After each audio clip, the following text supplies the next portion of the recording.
All right, and I think it's a good point for me to say good morning to everyone. Thank you for being here. My name is Anika Tanay. I'm the Director of Social Responsibility and Inclusion at West Staff.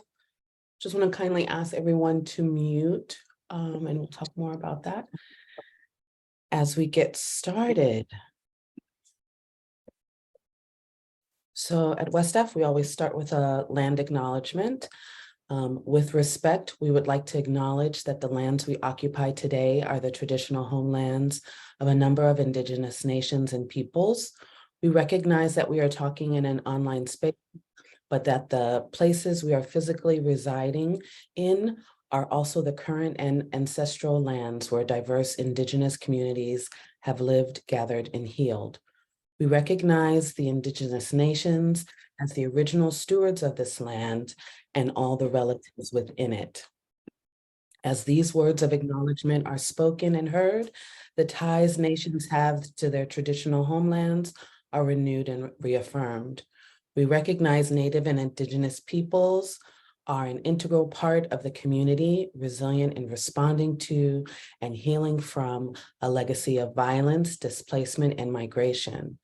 We also recognize the resilient nations that remain an integral part of the community today. With this truth spoken, we hope to build mutual respect and connection across all barriers of heritage and difference, and share our gratitude for the many communities that lead, inform, partner with, and support this work. Humbly, we commit to continue learning from our Indigenous leaders. All right, thank you. We will jump right into our gathering agreements. So these are the agreements that we have as West staff that we'd like to share with you all in the context of this meeting. So we listen actively, we speak from our own experience, we focus on ideas and ask questions, we participate to the fullest of our ability, we share our own story and experience, we're open to learning and expanding our own awareness. We're conscious of body language. We lean into discomfort. We acknowledge and appreciate what people have to say and bring to the table. We hold each other accountable. We call in and not call out. And we practice correct pronoun use. And you'll see there is an opportunity or a suggestion for providing gentle reminders in the Zoom chat if there are any issues with that. And then I'd like to talk about our Zoom norms. So this session will be recorded and distributed to those who have been invited to the session. That is actually with everyone. And so that you know that we are recording, this recording will be available to you and will be posted on our TourWest YouTube page, and you'll get a acknowledgement of that when that's ready later today. Please keep your microphone muted when not speaking. That mute button or the little microphone on the far left corner of your screen, you push that so that you stay muted. You should feel free to rename yourself to your first and last name, if possibly your organization's name is there. And then if you wanted to include your state or jurisdiction acronym, that would be helpful to us to just see who's who in the room. And then there's some instructions on how you can change your name if you so choose. Now, to ask questions or make comments, please use the raise hand function and/or write your question in the chat at any time. To do that, you're going to click on reactions. Some of you might find that under the more button in that black strip on your screen, and then you can choose the raise hand function. We'll acknowledge your hand at the appropriate time. And at any time, please feel free to write questions in the chat. There will be a Q&A section, and because we're anticipating over 100 participants, we'd like to manage the chat efficiently and questions efficiently. There are live transcripts or closed captions available. If you'd like to turn them on, you click on the More button, click on Captions, and you should be able to access it. I see someone has already, and if you have any problems with that, please feel free to let me know in the chat. All right, and with that, I will hand back over to Ashanti.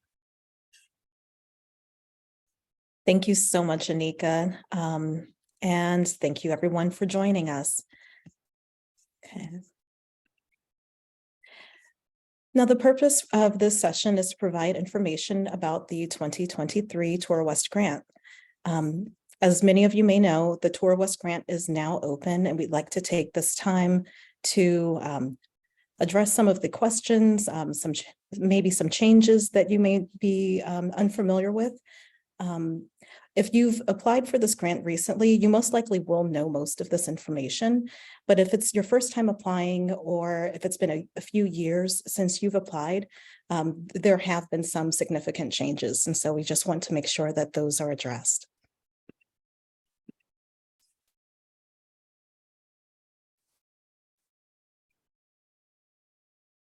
Okay.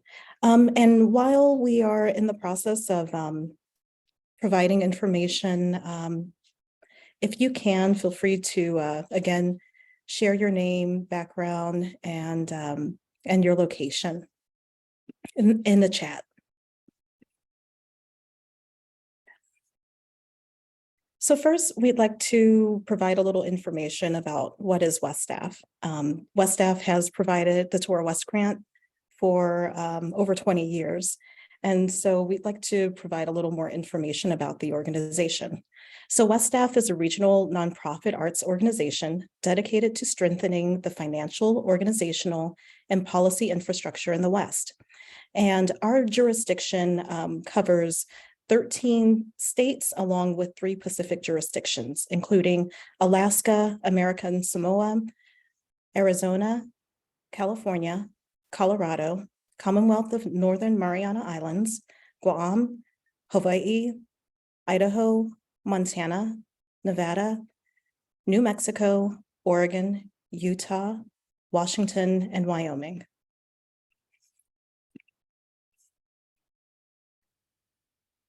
What is the TourWest grant? So the TourWest grant is a competitive grant supported by a grant from the National Endowment for the Arts that provides subsidies to arts and community organizations for the presentation of touring performers and literary artists within the 13-state WestStaff region and Pacific jurisdictions.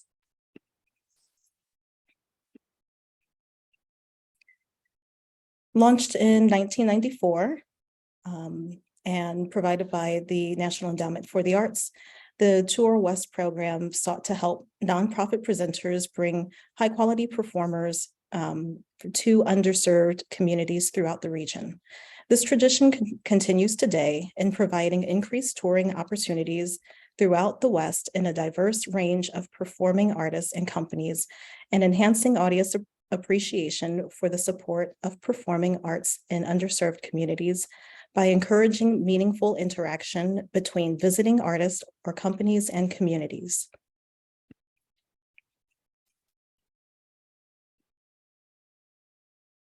Last year, our team actually put together an assessment, and we asked several different organizations who have participated in TourWest over the years to provide assessment and respond to the TourWest grant, how they've received funds over the years, and just what their overall perception was. And one thing that showed was that there was an increase of caliber of artists around various parts of the West, and that we're able to engage with different areas of the West in a way that maybe artists were unable to before. There's also an increased opportunity in rural and underserved communities which engage with the regional touring of their areas. There's also an increased diversity of offerings within communities.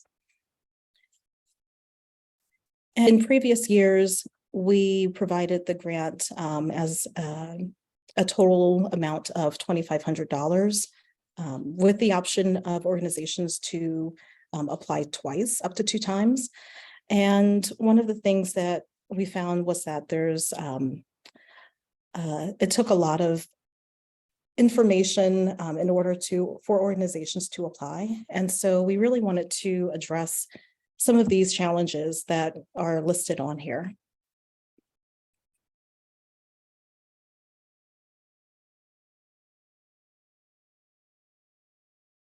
And one significant thing about the TourWest program is that this grant really helps and really assists a lot of organizations within a budgeting size below $350,000. And so we do have a lot of focus on volunteer organizations, smaller organizations. There are larger organizations that do apply, and we do welcome them. And so we just wanted to show a little information about some of the background of the organizations that do provide for TourWest granting.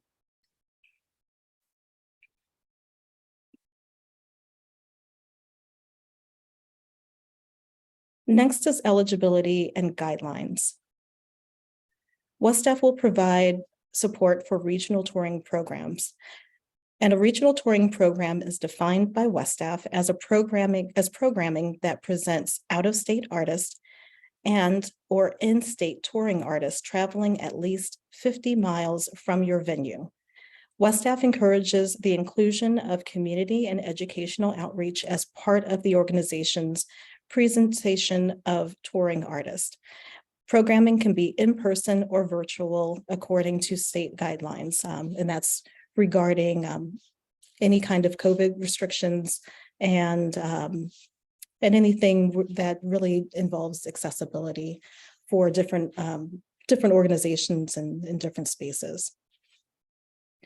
And for this grant in particular, one thing that's changed significantly prior to, I'd say 2022, is that this grant is to fund your entire regional touring program rather than just one project. So if you are focused on a specific, an overall project, if you're focused on an overall program, which involves an entire series, there will be room for different aspects of this grant. So for here, there is one application per organization. In the past, some people may be aware of the ability to apply for 2 grants. Now this is down to 1, and that's to assist with ease so that organizations don't have to apply twice and answer a lot of the same questions that they've applied to for their previous grant.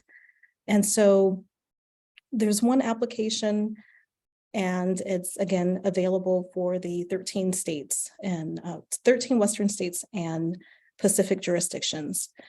This grant is up to $5,000 or 50% of the overall programming expenses. So whichever is less. One unique component of this grant is that for the, again, it's for the regional touring budget, and you do have options outside of maybe just one area. So you can focus on artist and contractor fees, administration costs, as well as programming and marketing costs. So those are all aspects of this grant that you can identify in areas to which you would like to fund it.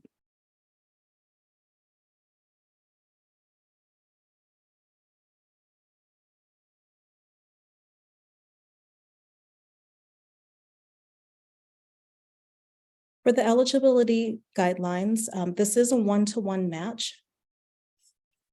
So whatever information, whatever funding that you do receive from the grant, we do require a 1-to-1 match. This is a cash match. However, if you do have other additional information, you can provide that as well, as far as different areas within that budget. And we can go into more of that information if you do have questions regarding that. And this application is for the 2023 to 2024 cycle, opening in spring of 2023.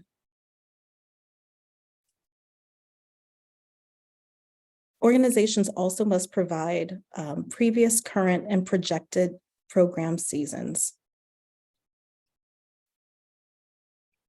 And then also a proof of nonprofit tax exemption status or equivalent.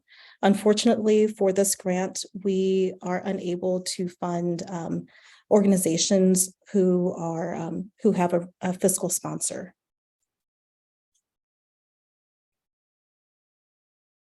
Ineligible programming.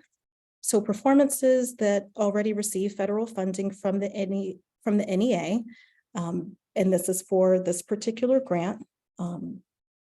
And so if you do have questions regarding that, please feel free to give us a call, email. There might be some exceptions to if you already are receiving an NEA grant for something else. And so we just wanted to make sure that you're still in that you're still eligible for this grant. So if you do have questions, please feel free to email us. Also, ineligible programming includes seasonal traditional performances, similar to what you would expect, like with the Nutcracker, different Christmas performances. If you do have questions again regarding a particular program, please again feel free to contact us.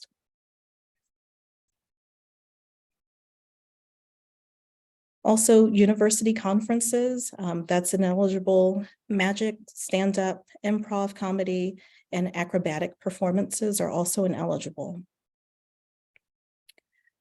Guest artist performances, including specifically children's theater, and local children or community member performances in which children are the primary performers.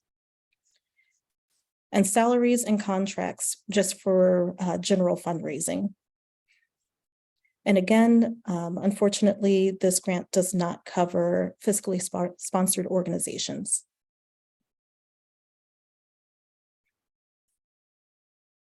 One thing that has been very new and just started last year is registering for your UEI. And for organizations who are applying for federal funding, this is something that is mandatory. So the UEI is now what is being used in lieu of the DUNS number. So if you do have a DUNS number and you don't have a UEI, you still need to register for a UEI. And in order for you to register, you'll have to go to sam.gov for this registration. It does take a while to actually receive the UEI. So we definitely advise that organizations, if you do not have your UEI already, please make sure to apply.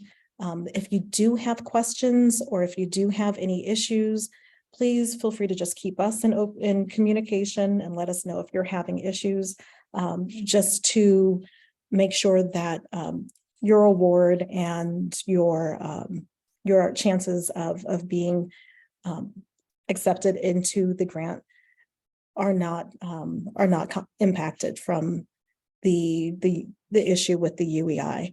There are some organizations that we're still even now trying to work with, and it does take some time, and there are certain restrictions that that sam.gov requires for organizations. And so if there's any way that we can continue to provide a little more information in your navigation through registering a UEI, we'd like to be able to provide that for you. Also, for applying for TourWest, one of the big components now for this upcoming grant, along with 2022, is providing a list of your previous, current, and prospective seasons. And so this can be in the form of a brochure. If you've had regular seasons in the past, that is completely acceptable. You can also have a list on a PDF of the events that you've had in the past and current and future. With all TourWest grants, we also ask for an educational component. So some organizations have provided master classes, have had classes where students have been bused into the venue, and the artist provides educational background about the work that they're doing.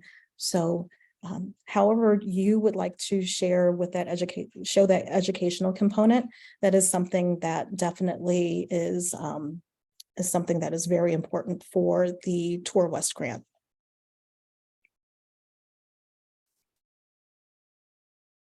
Okay.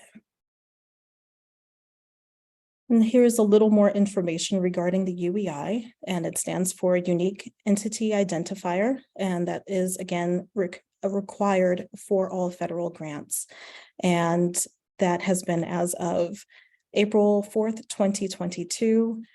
So organizations that are still in the process of registering or would like to find out more information, please feel free to give us a call or send us an email regarding UEIs. Let's see. And again, the registration should begin ASAP.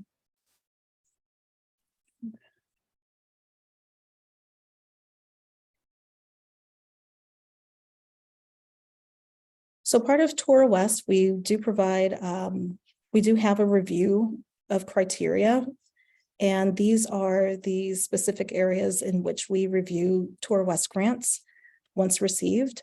And there's a focus on access and equity, artistic access and cultural merit, engagement and collaboration, and again, season programs.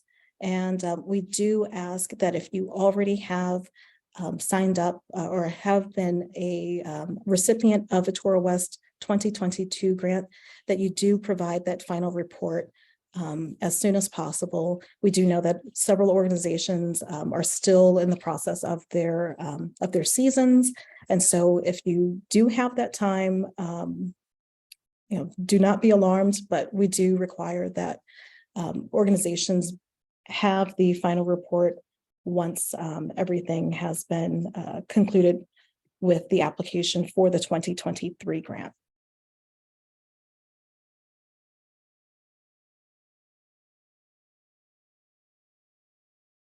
So going a little in depth regarding our TourWest priorities regarding access and equity, these are some of the areas that we prioritize within the TourWest region. And so these include active duty personnel and veterans, Black, Indigenous, and people of color, also known as BIPOC, disability and accessibility, older adults, frontier communities, immigrant communities, institutions, lesbian, gay, bisexual, transgender, queer, also known as LGBTQ+, low income, remote, rural, and youth.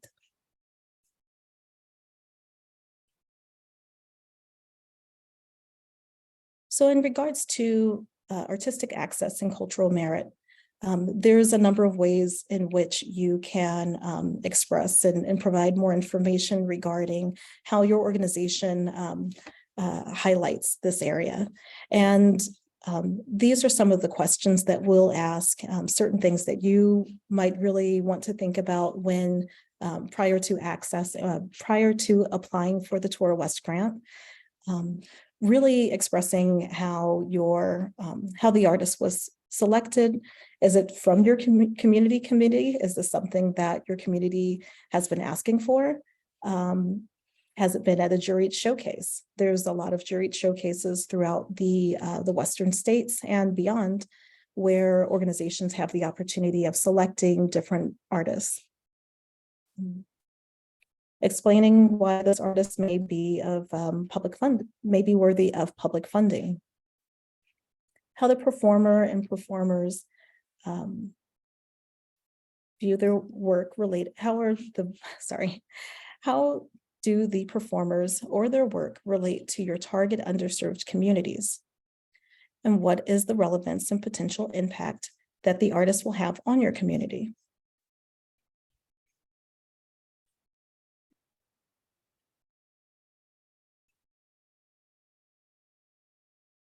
Okay. Next, we'll take some time for some questions. I do see that there are some organizations that are asking in the chat, so I'll go ahead and take a look. Yeah, so we'll just go up to the top. Thanks, everyone, for populating the chat with questions. I'll turn off the screen so that we can see each other if you want to turn your cameras on. Hi.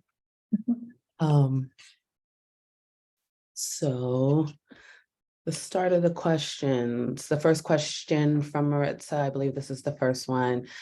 Do touring artists have to be from the West Staff regions, or can they be touring from other states not within West Staff's region? They do not have to be from the West Staff region. So we have artists from all around the country, many artists from New York City and from different states in the South. So we're definitely not limiting to organizations that that can come through and provide performances. There's also some organizations I know that are from Hawaii, touring artists from there, and so it's very much so welcome. Thanks. All right. Next question. I hope that it was helpful. And next question may have been answered as you went along in the presentation, but there were a couple questions about what we mean by documentation of projected program seasons. And so I can just quickly say, one is your past seasons, right? And that can be your program brochure. It can be a list on a PDF from a spreadsheet, just so that we can see. And then of course, if you haven't set your season for the grant year yet, but you've got, a draft in place, then just means a list of what you're preparing to do. Okay, I hope that helps. And then there was a question, some folks who went dark, obviously probably due to COVID in 2020, 21. And could we skip that year and report other seasons? And that is yes as well. And I'll volley back to Ashanti for this next question. Are local city government organizations eligible to apply? Yes, they are. So we do have a number of libraries, city and local government. So they are also welcome to apply. Okay, great. There was a question, what if our series has some performances that are ineligible, but not all? Absolutely. And so I do believe that this is probably the case with many organizations. And so my recommendation is that you can include them in your brochure. It's something that you don't have to highlight. But if you do have, say, a list of the organizations or the performances that are eligible, feel free to list that in your presentation for previous, current, and prospective programming. So we do recognize that a lot of organizations do have performances that are outside of that eligible area. So yeah, good question. Thank you. Yeah. And with your one-to-one match having scope beyond the artistic fees into marketing costs and other costs that Ashanti listed there, those 3 areas, you can match, outside of the scope of artists that do not fit into the program. So that's why we've broadened so that we could focus on your work as a whole rather than making you focus in on specific projects. And then there's a question about what fiscally sponsored means. I think there was some sharing in the chat about what we meant by fiscally sponsored, and that that is, and one thing we want you to understand too, and many will know this, having National Endowment for the Arts funding, that our guidelines are based on what the National Endowment for the Arts requires, and we cannot fund fiscally sponsored organizations. So organizations do need to have a 501c3 status, and not be sponsored by another entity like another nonprofit. So that's what that referred to. Anything follow up on that, Ashanti? No, that is exactly correct. Okay, great. Then there were a couple questions. I know one is lower, but there were a couple questions around the seasonal programming that we said that TourWest doesn't fund, and there's a mention there of Nutcracker. And so here's a question: if Hanukkah would be included in that. Later on, there was a question around, similarly, would a festival that is looking at Mexican traditional holiday understandings and celebrations, if that would also be considered seasonal. I don't know if you have any answers to that. Question. And these kinds of questions we will take right to the NEA when we feel stumped, so that we can get the answers from them. These are fantastic examples, but go ahead, Ashanti. Absolutely. I would imagine that the same would apply, but do not quote that on me. Don't quote me on that. And yes, I will be more than happy to provide a little more information regarding that. Yeah. All right. And again, please feel free to email Ashanti at tourwest@weststaff.org and document these questions. There's a lot, and we're going to capture them here from the chat, but as you have others, please feel free to send through. Tiffany had a question: our music series only has performances where performers travel more than 50 miles. The other performances are local. Would those performances be eligible? The out of region? Yes, the out of region would be eligible. And the only reason why we had 50, I think our distance was further out before, but based on feedback from you all and your colleagues in the field, there can be vast differences, in regions, even just 50 within the 50 miles or just outside of the 50 miles. So that's why we made that adjustment, but that does not preclude from going much further than that. Okay, and then some more about fiscal. Does TourWest have a roster of touring artists? Currently, we do not, but this is a question that many organizations have requested. So I am definitely going to look into this for this upcoming year. I do know that there's a lot of organizations, especially ones that are in what we would refer to as frontier and remote communities, that really could use that support of having a roster. So I think that if you do need some assistance, feel free to give us a call, and more than happy to talk about that. And then I think too, I would add to that, with organizations like Arts Northwest, the Western Arts Alliance, if you're not members, definitely encourage to reach out to them. I know off the top of my head that Arts Northwest has some listings within their website. I'm not sure if there's anyone from Arts Northwest here or WA, but those are good resources for rosters and access to artists as well as their annual conferences. Is the next question from Claire, is educational component required or encouraged? I think the guidelines say encouraged, and that is correct. You want to share more, Ashanti? Absolutely. It is encouraged, and it's one of the ways that we can provide organizations can be part of their communities and engage with their communities. And so it is something that we are looking at regarding eligibility and weight and merit. So that is something that is encouraged. If there is a reason for there not to be an educational component, feel free to explain as to what you might do in lieu of that. So I hope that's helpful.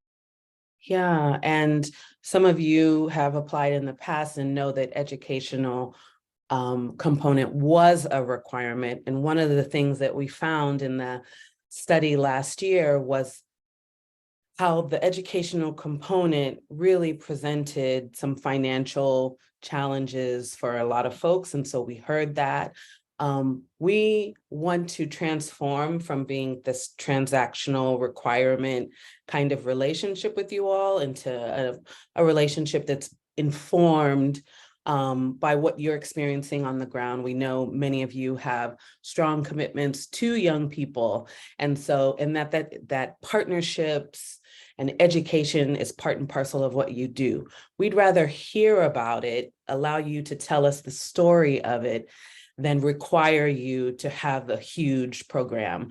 We know that you're going to do that. We know this is us moving towards really trust-based philanthropy, and we know that you are doing that. And we do have questions within the application that ask you to share about your partnerships and your education components in your work, as opposed to this requirement that you have to prove. So we hope that that is helpful. I think we answered this one about the list of events, and then Paulette was just stating that the UEI took 9 months. And so hoping that a lot of you have accessed that already. That said, Ashanti works really hard in letting the NEA, the National Endowment for the Arts, know what a barrier accessing the UEI has been for folks. And so we're not turning away. We're just, some folks are in limbo from the previous cycle, but we are working consistently to let the NEA know the challenges that folks are having with that. Absolutely. And one thing that I'll say is that one of a huge hurdle that a lot of organizations are having is if they have maybe a PO box rather than a physical address. So I do want you to keep in mind that if your organization is identified with having a PO box rather than a physical location, you may experience some hurdles. Feel free to send me an email and just say, hi, we're one of these organizations, and that's something that I'm more than happy to just continue to let the NEA know as well. Great.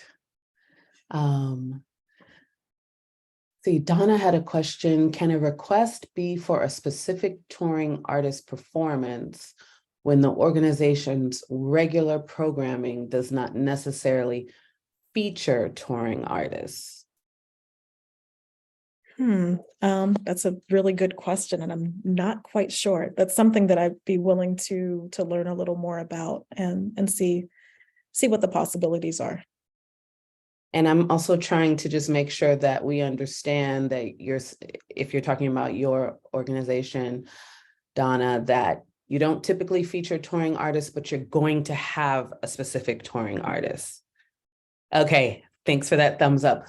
So, and that's another reason why we have broadened so that it's not project-based, but more so looking at your entire program and how touring artists feature.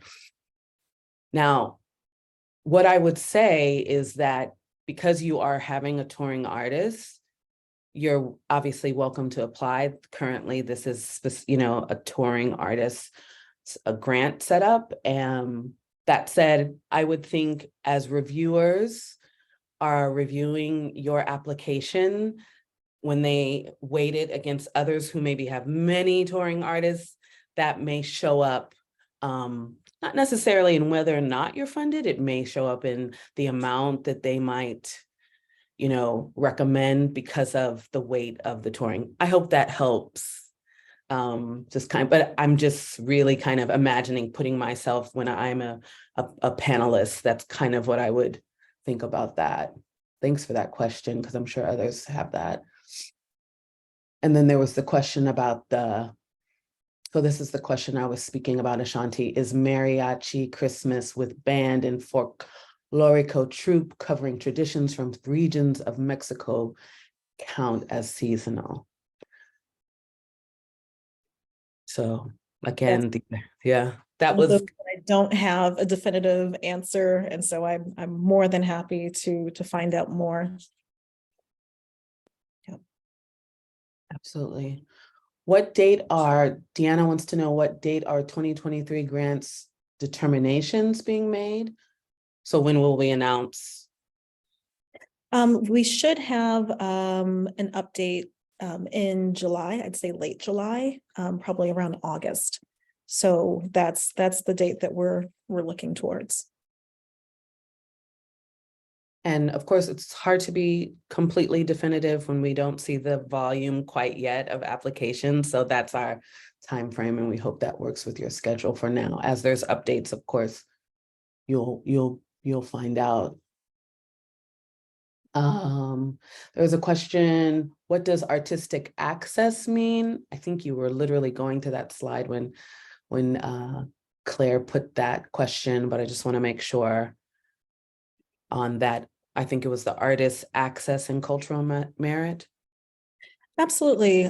So this can be in regards to how you're finding your artists, where they're coming from, what kind of work are they doing, how they interact with the community. So there's a lot of these different components. And let's see, I don't know if you have a additional feedback regarding artist access, but yeah, it's the way that artists engage with the community or the groups that they'll be performing around. Great. And then there was another question from Deanna around that their final project, this has to do with the final report for 2022, that it will be after the deadline. I'd encourage you, Deanna, to reach out specifically. Thanks for bringing that. As we imagine that may occur with some folks, if you can please put that in writing and send that out to Ashanti, that would be great. And then the question on not funding children's shows, or do you only prefer to see youth outreach but no performances for youth? So this again is one of those NEA requirements. And so I would say that having youth as a priority, I think a lot of it is the engagement of reaching youth in the communities. I think one of the big areas is that they want to have an opportunity for the youth to see performances of seasoned performers to be shared with the community. And I think that there's sometimes there can be a maybe there can be a bit of an issue with maybe just having an overabundance of like children-led performances, even if they are at a high caliber and that they are seasoned, performers. So I think that that's just a way for the NEA to prevent there being like an overabundance of maybe performances that may not reach the caliber of what the NEA is intending. So I think that that's really the issue. Children in performances are definitely welcome. And I think that that's just really the issue overall. So I think that you're okay if you happen to have a couple of shows overall throughout your throughout your seasonal tour or your seasonal programming, but maybe not every single program. So I think, for example, having something like Annie as one of your performances, and then having other performances that do have a different range of ages, I think would be acceptable. So, And I think I can see a point where if you are an educational theater company or a youth-based theater company, for example, youth-focused entity, then this presents a challenge for you. And I do want to say that we, as a regional arts organization, West Staff, along with our counterparts in the rest of the nation, the other regional arts organizations, we have conversations with the NEA around the guidelines for these grants. And we're hoping in the next cycle that there will be some shifts and changes based on these kinds of feedback that you give to us. The cycles are a little bit different than our fiscal years, so we wouldn't see it in this cycle that we're talking about today, but more likely in the next cycle where some of these issues and concerns do come to the forefront. So thank you for that. And Rona, I'm sorry, if we are covering our whole touring season, when we turn in the final report, do we give a summary statistics for the whole season or only specific artists outreach named in the application? Absolutely. So we are asking for a focus on the regional touring programming for that particular area, not your entire programming season. If you do have some certain areas, I know that it would be a little difficult in some areas to identify and kind of pinpoint some of those areas. Please just make sure that you're specific about that and kind of explaining where there might be a little bit of a discrepancy if that seems to be the case. So just really addressing as much as possible of that actual regional touring performance programming. All right. And similarly, the next question that you had, Rona, I'm sorry, do you focus in your application on the specific artist or the whole season? And our language is your regional touring season. And that may be a creation of ours to use that kind of wording, and that's fine. And essentially we're saying any artist that or group that you're bringing that is a regional touring group. That's really what we're looking for. If it's easy for you to it's easier for you to just send us the whole thing and mark, put an asterisk next to the ones that are regional touring, that's fine too. We're just wanting to see your program. And then there's questions around how, regional touring fits into your overall season. And again, just that storytelling so that we understand your focus.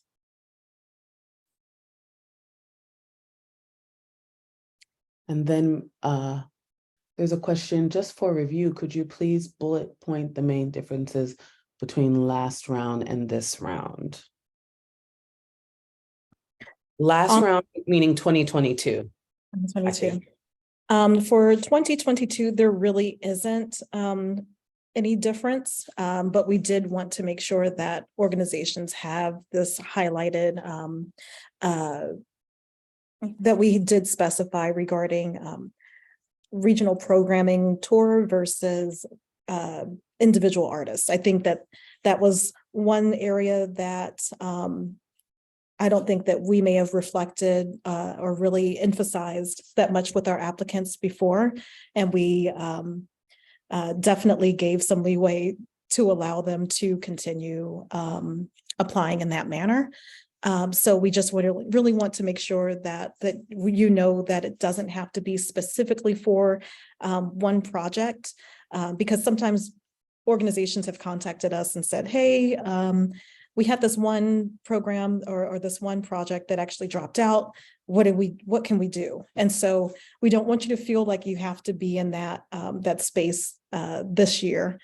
Just knowing that if something does fall through, you have an entire regional touring program, a seasonal touring program to kind of lean on. So. I hope that's a little helpful. And I just wanted to take this moment to share, because I think just the way our portal is designed, sometimes it's not clear. So I think everyone can see my screen. So this is where you would have landed and you would have registered and all of that. But even before you're registering, if you click on additional resources here, there's the guidelines and review criteria, frequently asked questions, and program policies. Just want to encourage folks, because I know that folks sometimes miss this. And so all of the things that Ashanti has spoken about in the presentation are there, as well as more information on reporting and the criteria. So that's quite detailed here. Sorry, I know sometimes it's hurts the eyes when folks scroll too quickly. And then the frequently asked questions, again, would love to encourage everyone to go here and look at this, because some of the questions that you may even not think about right now, you might find answers to there. So and then the program policies, and that's where you can click and see the terms and conditions, the assurance of compliance, and so on. Before you even apply, you would have access to those. So I can put this link in the chat, and then you're going to go to additional resources. So that's an, oops. I will close this and go back. We have to send that again because it went to one person. And then I'll get to the next question. So yeah, those resources are really, really helpful when we are not necessarily here with you. Let's see. Okay, the next one is, what are the dates for of performance for the funding period? Is it July 1 through 23 through July 30th? What is the dates of performance? Yes, so the dates of performance begin on the 1st of September and end 1st of September of 2023 and end August 31st of 2024. Right. And that is the same as the grant period. So we don't have performance periods, but that is the grant period. So work falling into that time frame, right? Yes, exactly. Garrett is saying that they've had problems completing the final report, can't find it. Garrett, please, please, please, if you're still here, reach out to Ashanti. I think that's the best. And I think it's great that folks came with some of these final report questions. They're important. When you say past seasons, how many? So it's the past 3 years. And then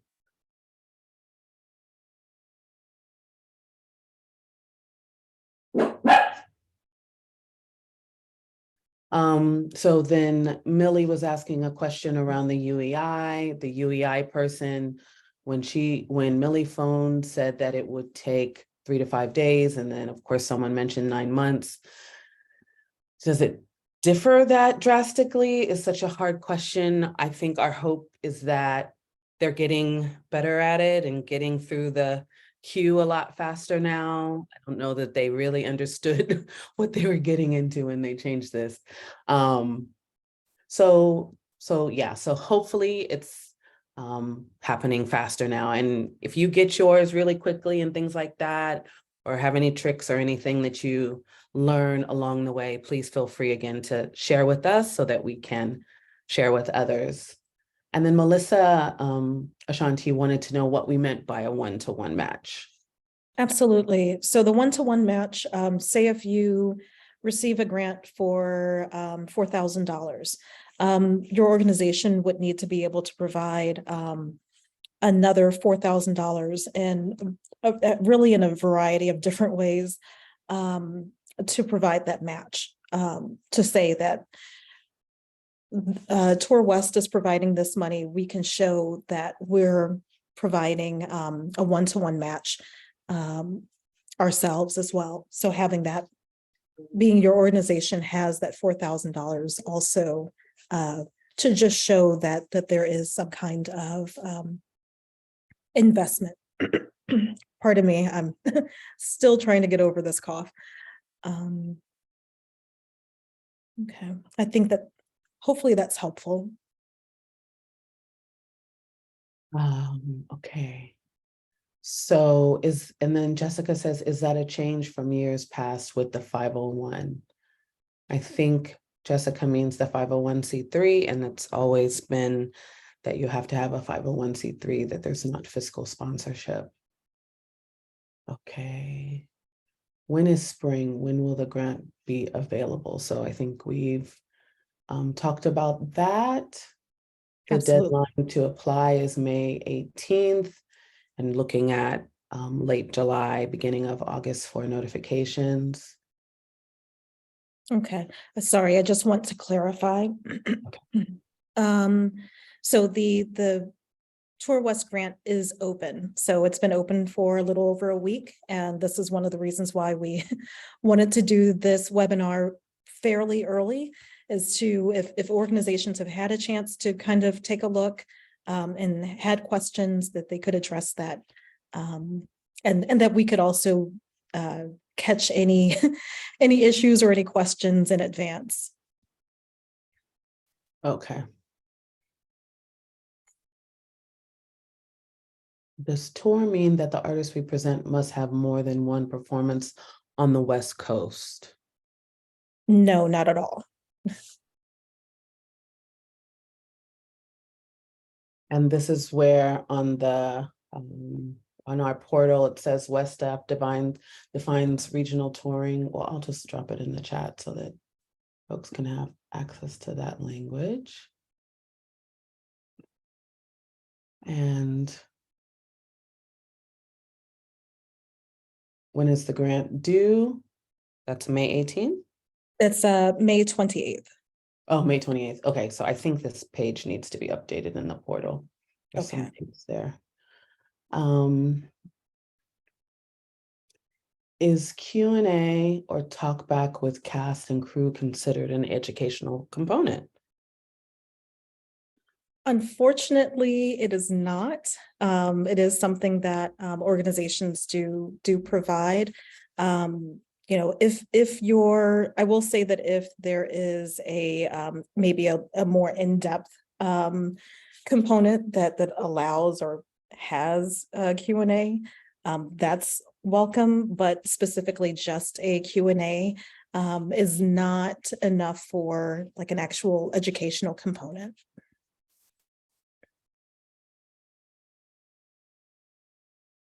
Okay.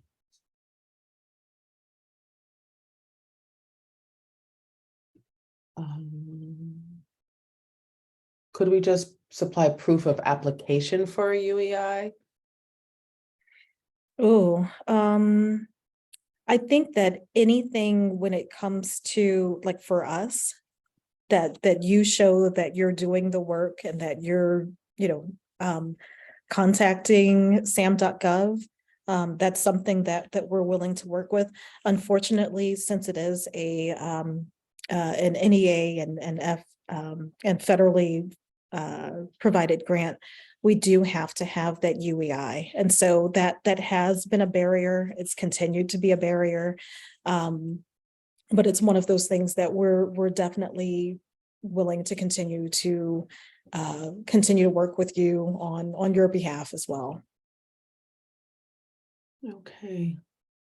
In the grant application, it says that a pre-application is due before the final application. What is the purpose of this? And I guess with that, is that required? Would be a good follow-up to go with that too. This is not a requirement. This can be for organizations that may have never applied for a grant before. Maybe you might be used to some of the previous changes or might be used to the original TourWest grant in previous years. So it's really just an opportunity to say, hey, we had submitted this, we're really not sure, what it is that you're looking for. I'd love to sit down and just try to see if I can get some questions answered. So that's really the purpose for it. I think that organizations who have already applied for a TourWest grant, it's not really necessary. And it's something that we just try to provide for organizations, especially if they just have questions or they're really unsure about their application. Okay. Does the match include in-kind donations, or like volunteer time, donated facilities, other in-kind?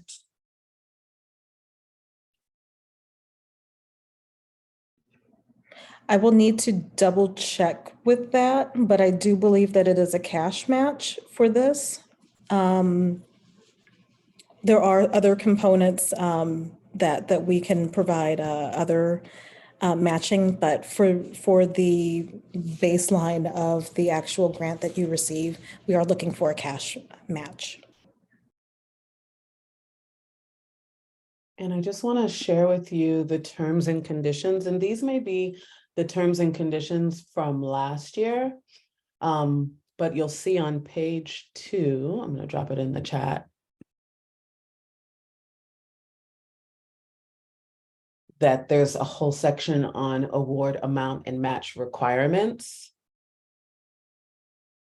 and costs that are unallowable and so on. So I just want to encourage folks to read that very, very carefully. And we'll make sure that the additional resources are updated with the correct dates, but the spirit of the information there is really accurate and should be looked at in terms of the content. Things like the one-to-one match and things are included. Let's see. Organization type, not sure if we're an art center or a performance facility. We do both performance and educational. We have educational workshop spaces.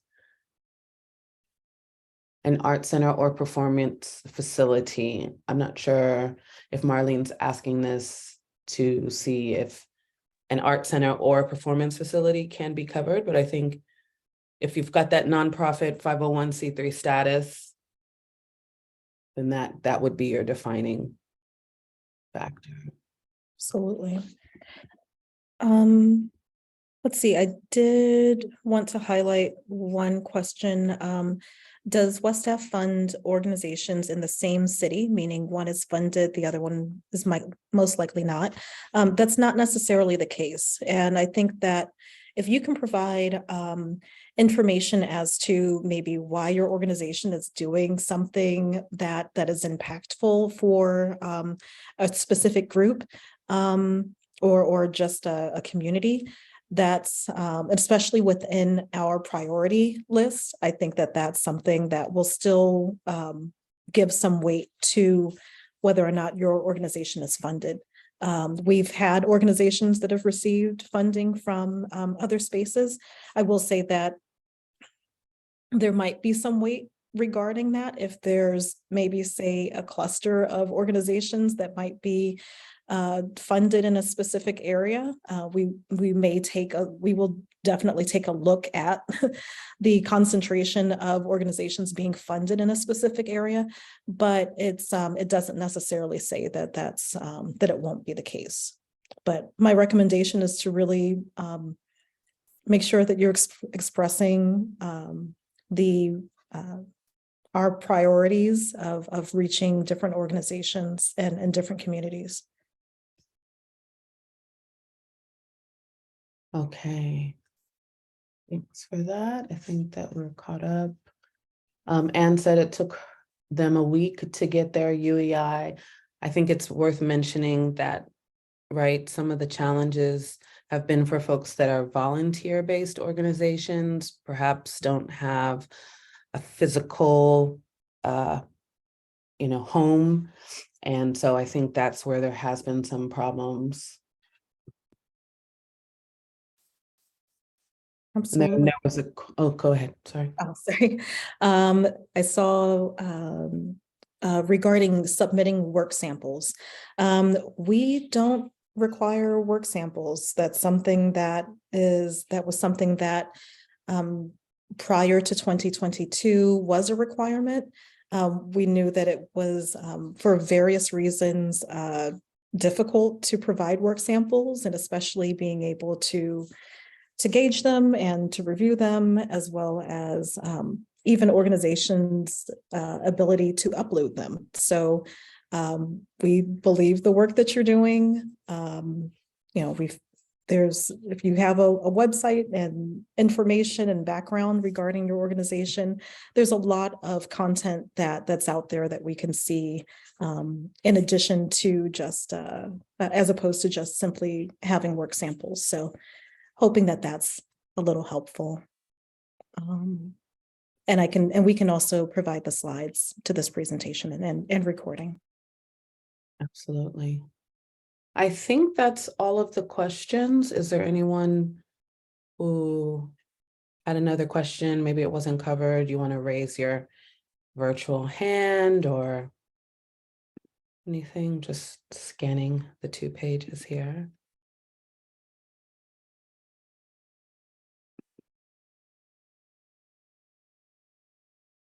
Something just popped in.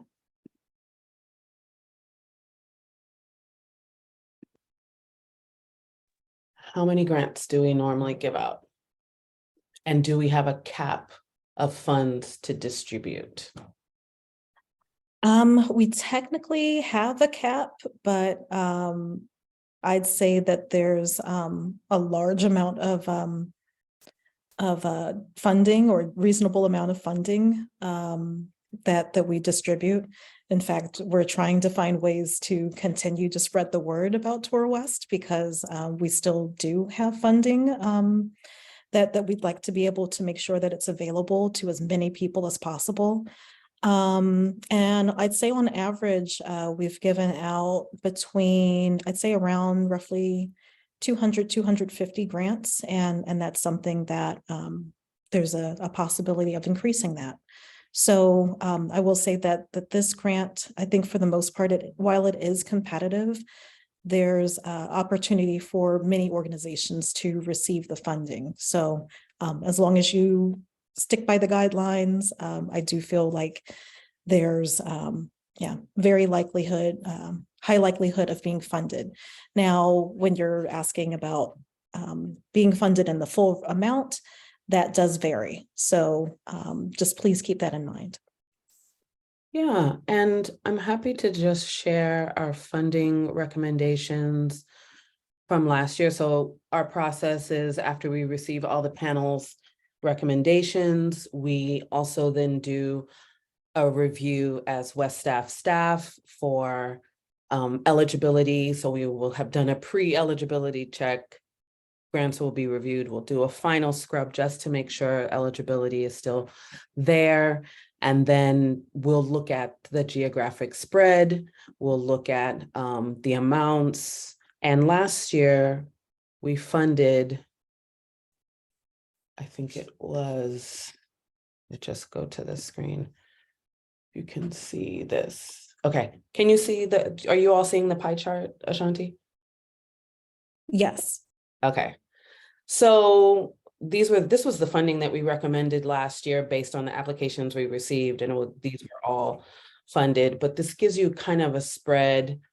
And even with, for example, California being, a very large state and getting the most, it wasn't significantly more, because again, we look at that geographic spread. It's also based, of course, on the number of applications that we get from any given state or jurisdiction. And then this kind of just gives, according to state, how much was funded. That's where California, of course, will be a bit higher. Washington, just given the volume and nature of some of the larger cities there, that's how it kind of balances out, but we try not to make that our total focus. And then this gives us a sense, this was last year, right, of number of applications submitted by each state at that time. And of course, we have the jurisdictions that we hope to receive more applications from. So that gives you a sense of volume and how much that we've funded, and also the percentages of funding based on state. I just thought I would just quickly share that with you all and hope that's helpful. Thank you so much for that, Anika. Yeah. Okay, so can I apply for TourWest if I also apply for NEA? That's a question here. Thank you so much for that question. If it's in regards to regional touring, so if it's maybe another regional touring grant from another organization, and which is within NEA, it's not eligible. But please let me feel free to reach out to me, send me a message. If there is a specific grant, I do want to make sure that we can look into it and make sure that there's a possibility for you to still apply for funding. I know that many organizations do apply to the NEA for various different programming, and so sometimes there's exceptions when it comes to making sure that your funding is in a different area rather than regional touring. And there was a question around, can we use grant for touring exhibitions? Not in, let's see, there's a way that you can fund visual, let's see, visual arts exhibitions. Some organizations have done that, but it is usually with one thing that I've seen is with a performance-based collaboration. So I think that it's, yeah, I have seen that.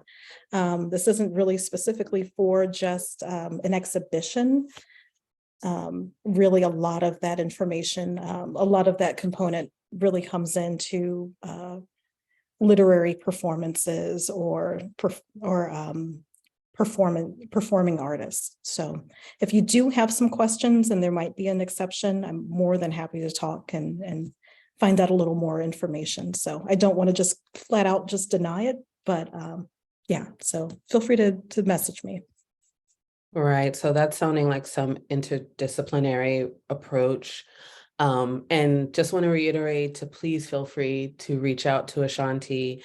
We do need all of these specific kinds of questions because we let the NEA know about these concerns so that they can broaden the scope of their guidelines to us, which makes it easier for us to fund a variety and make sure that our processes are equitable and accessible. So we do have like 11 minutes left, and contact information for Ashanti if you want to put your I'll put that in the TourWest. Yeah. And you'll also see when the slide deck is emailed to you, it's got both of our contact information there.